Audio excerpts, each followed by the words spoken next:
Richard from Expert Carpet Care here. I just wanted to show you one of my special jobs lately. Here we have what I call a serious potential wicker.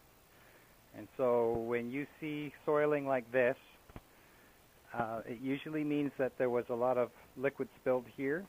Of course, the tenant is like, oh, no, I never know anything spilled here. No, I don't know anything about it. No, it just happened on its own naturally. You know that's not true. You know that there was a lot of liquid here, and what happens, of course, is it goes into the carpet, brings everything back up with it when it dries, and the drying action makes it soak to the top. The problem this presents to us as a carpet cleaner is, sure, I can spray this and extract, and it's going to look beautiful when I'm done. Then I'm going to go home, and 2 or 3 days later, the owner's going to come downstairs, and this will be back because of the drying action. Even after it feels dry to the touch, after a day or two, we'll draw more of this residue up. So the real trick here is how do we clean it without that happening? So we're going to try a few tricks. Okay, my first trick is when I pre-spray it, I mean, I could end cap it too, but I've got the hot water extraction set up here, so we're going to do it that way. The first trick is when I pre-spray it, I'm going to use lower pressure than I normally do and try not to get it too wet. I'm also going to double vac the hell out of it, so I'm going to make sure that I've sucked it up as much as possible and didn't penetrate too much with that.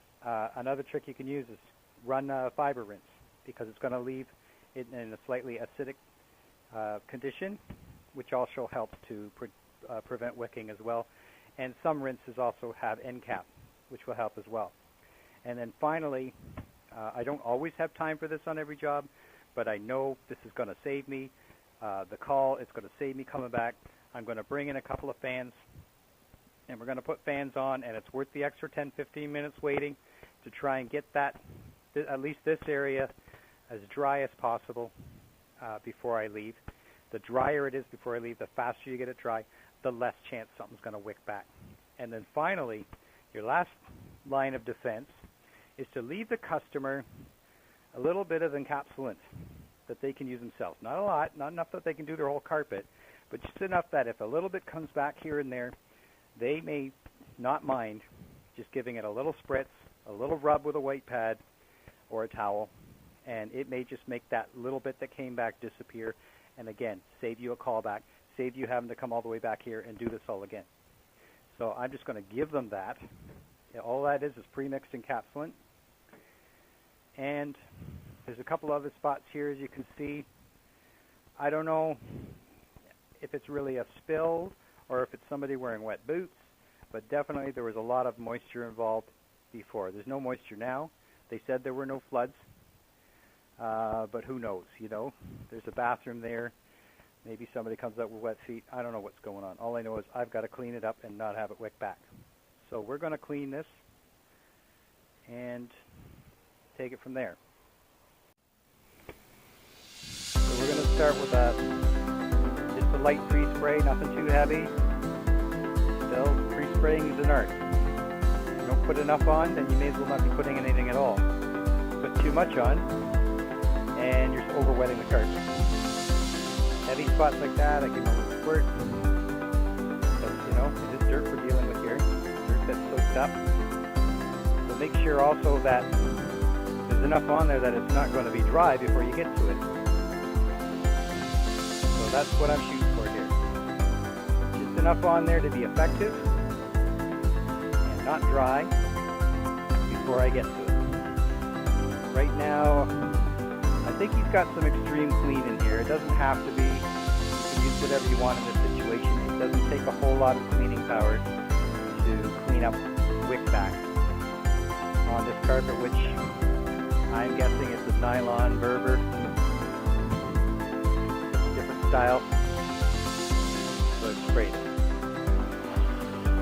So I'm going to wave a special hello to my buddy Fernando Navarro of CE Carpet Care. We're just talking to him online today, and I haven't heard from him in a coon's age. So I just wanted to let him know that I am still making videos. They're just not being posted in the same place. But I still get around. I still like making videos. Whether anyone listens or not is another story. But that's what you do. And yes, for all that were just watching me pre-spray, yes, I moved the couch. I moved all this stuff. Because I'm awesome.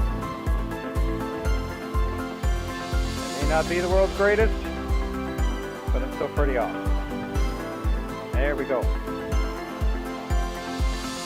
So under here, obviously, there's not too much concern. It's just a good spray and suck. I'm not worried about wicking here, so I have pretty serious vacuum on my truck mount, so I'm not worried about extraction here. That carpet is only slightly damp. So I haven't extracted this yet. I've just sprayed the carpet, dwelling a little bit. Got that extreme clean on there by Pro's Choice. It's working on it.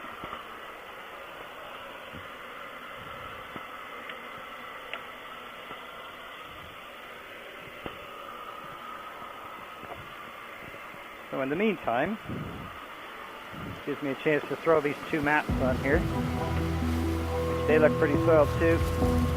They could end up wicking back, but let's just hope for the best.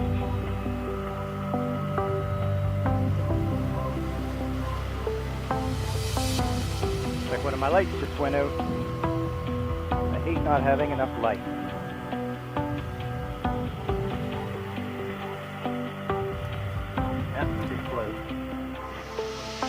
Nothing I can do anything about. I'm gonna have to clean in the dark here now.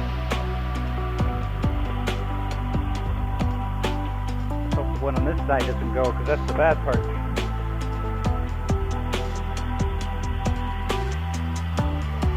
I'm not one to obsess on too much dwell time. I know some guys like to leave it for up to half an hour.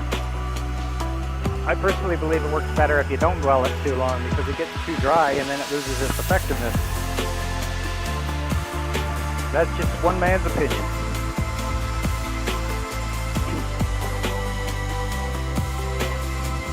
So I did back off my pressure a bit. I normally run 6 jets on my Taiwan at about 500 psi. But again, I know that this is mostly about surface residue than deep down dirt. So as you can see, it's cleaning it up fine at 400 psi. Probably about 180 to 200 degrees at the wand, which is fine too. I also don't believe heat is the biggest issue to worry about. As long as the water's hot, it doesn't have to be melting lead hot. It just has to be hot. You get things running too hot, and then you have problems with your machine and your equipment. Remember, what is your goal here? Your goal here is to do a good and efficient cleaning job, not have the hottest water in the world. There we go. You can see, cleaned up pretty nice. Hopefully it doesn't all wick back. So another little plug goes out there to Mr. Sager, Mark Sager of Sager Steve Clean, Grand Rapids, Minnesota. I know you'll probably be watching this too at some point. Let you know that I'm still working on getting your Sager saws, but I have to bribe the border guards or something to let it across, because I've got people that they don't want to send it. It costs too much to send it. The shippers are wanting like a small fortune to send it. If we can get those details worked out, I would be more than happy to use your product and give it a try. Full video review though, and you know my videos are honest, so it better be good. All I know is I'm sure it's fine product. We just have to somehow get it up here. So Mark Sager, I'm looking forward. I want to try your special product. I'm just having a hard time getting it here. Oh well, in the meantime, as you can see, this is cleaning up nice. I don't have to spend too much time getting it up. It's obviously just a surface issue, and it seems to be cleaning up quite well.